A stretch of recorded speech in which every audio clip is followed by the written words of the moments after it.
نکاح حرام ہے. کل میں نے آپ کو بتایا تھا محرمات، اور سیم ڈے والی لڑکی اس کی سگی بہن مانی جاتی. آدم علیہ السلام کے بچے جو ہوتے تھے روز ایک لڑکا ایک لڑکی، روزانہ حضرت حوا حاملہ ہوتی اور شام تک ان کو بچے ہو جائے، 2 بچے. اللہ کی قدرت کاملہ ہے، کیونکہ نسل انسانی کو اس وقت بڑھانا تھا تو روزانہ 2 بچے، ایک لڑکا اور ایک لڑکی. پہلے دن پیدا ہوئے حابیل، اور ان کے ساتھ جو پیدا ہوئی وہ اقلیمہ نام سے تھی. دوسرے دن جو پیدا ہوئے وہ قابیل، اور اس کے ساتھ یہودا نام کی لڑکی پیدا ہوئی. اب قانون شریعت یہ تھا آدم علیہ السلام کی امت کا. امت کون ہے؟ ان کی اولاد ہی. اب قانون آدم علیہ السلام چونکہ رسول تھے، شریعت کا قانون یہ تھا کہ آج جو پیدا ہوا لڑکا ہے وہ کل پیدا ہونے والی لڑکی کے ساتھ نکاح کر سکتا ہے. سیم ڈے والی لڑکی اس کی سگی بہن مانی جاتی، حالانکہ سب بہن ہیں، لیکن سیم ڈے جو پیدا ہوئی وہ لڑکی اور وہ لڑکا شادی نہیں کر سکتے. اور آدم علیہ السلام کی شریعت کا ہی یہ قانون. میں یہاں رک کر کے تھوڑی بات بتانا چاہوں گا. آج جو لڑکا پیدا ہوا ہے وہ کل جو لڑکی پیدا ہو رہی، یہ دونوں بھائی بہن ہیں یا نہیں؟ ایک ہی ماں سے ہیں اور ایک ہی باپ سے ہیں. لیکن چونکہ اس وقت کوئی آبادی ہی نہیں تھی، کوئی دوسری آبادی ہی نہیں تھی. شادی ہونا ہے تو انہی میں ہونا ہے، نسل پیدا ہونا ہے تو انہی میں ہونا ہے. یہ آدم علیہ السلام کی شریعت میں جائز تھا.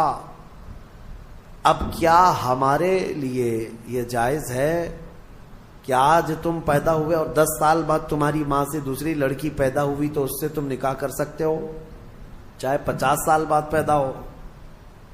نہیں. سگی بہن ہے تو اس سے نکاح حرام ہے. کل میں نے آپ کو بتایا تھا محرمات عورتیں کیا ہے. یہ بات میں اس لیے آپ کے سامنے رکھ رہا ہوں کہ کچھ لوگ جو اپنے آپ کو صوفی کہتے ہیں اور تصوف کا لبادہ اوڑھ کر کے ابھی ایک بہت بڑا ڈھکوسلا چل رہا ہے لوگوں میں گمراہی لانے کے لیے. ان کو شریعت سے کوئی مطلب نہیں ہے. وہ کہتے ہیں ہم طریقت والے ہیں، وہ معرفت والے ہیں. ان کے ہاں کیا ہے، ایک چیز وہ دلیل کے طور پر لاتے ہیں کہ سجدہ کرنا اپنے پیر و مرشد کو یا قبروں کو یا اولیاء کو جائز ہے. وہ اس لیے کہتے ہیں کہ کیا آپ کو نہیں پتا آدم علیہ السلام کو سارے فرشتوں نے سجدہ کیا تھا؟ آدم علیہ السلام کو سجدہ کرایا گیا تھا نا. لیکن یہ انہیں فرق نہیں معلوم. فرشتوں کا سجدہ تھا آدم علیہ السلام کے لیے، وہ عبادت کا سجدہ نہیں تھا، وہ تعظیم کا سجدہ تھا. وہ کیا تھا؟ تعظیم کا. اور حکم کس کا تھا؟ اللہ کا تھا. اور پھر ان کے ہاں ایک دلیل ہے، یہ صوفی جو کہتے ہیں، گمراہ لوگوں کے بارے میں میں کہہ رہا ہوں، جو اوریجنل صوفی ہیں الحمدللہ وہ میرے مصطفیٰ کی شریعت کے پابند ہوتے ہیں. اصل صوفی دیکھنا ہو تو غوث اعظم ہے. اصل صوفی سرکار غریب نواز ہے. وہ شریعت پر پورے کامل طور پر پابند تھے.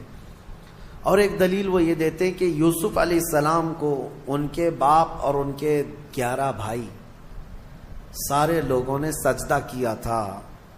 وہاں بھی وہ تعظیم کا سجدہ تھا. پہلی شریعتوں میں تعظیم کا سجدہ جائز تھا، لیکن میرے مصطفیٰ کی شریعت میں تعظیم کا سجدہ بھی جائز نہیں. تعظیم کا سجدہ بھی جائز نہیں. نہ کسی پیر کو، نہ کسی فقیر کو، نہ کسی ولی کو، کسی کو بھی سجدہ کرنا جائز نہیں ہے.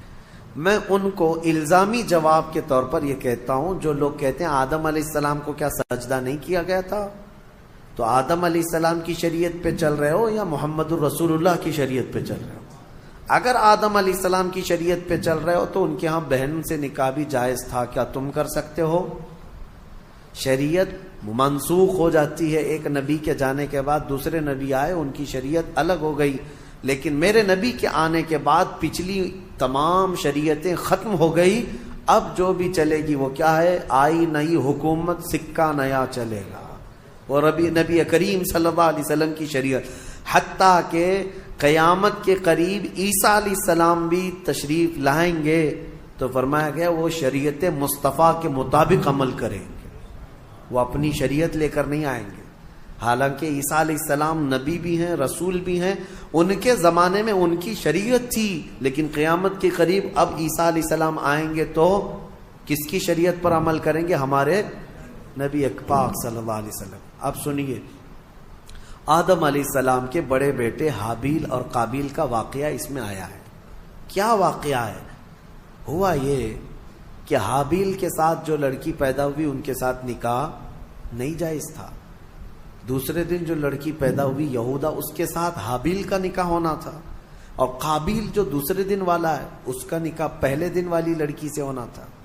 لیکن مسئلہ یہ تھا کہ قابیل کو یعنی چھوٹے بھائی کو اپنے ساتھ جو پیدا ہوئی وہ لڑکی زیادہ پسند تھی، وہ خوبصورت بھی زیادہ تھی، وہ لڑکی زیادہ خوبصورت تھی اور اسے اپنے ساتھ پیدا ہوئی لڑکی سے ہی شادی کرنا تھا.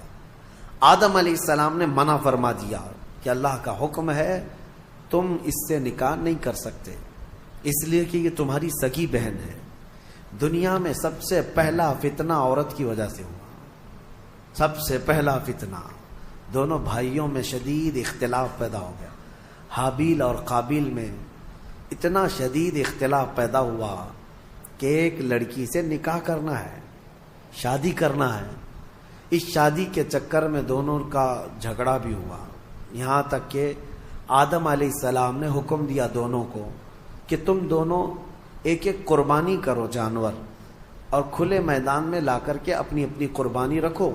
جس کی قربانی قبول ہو گئی وہ حق پر ہے، اور قبول ہونے کا طریقہ کیا ہے؟ آسمان سے کوئی چیز آئے گی اور جس کی قبول ہے وہ قربانی اٹھا کر لے جائے.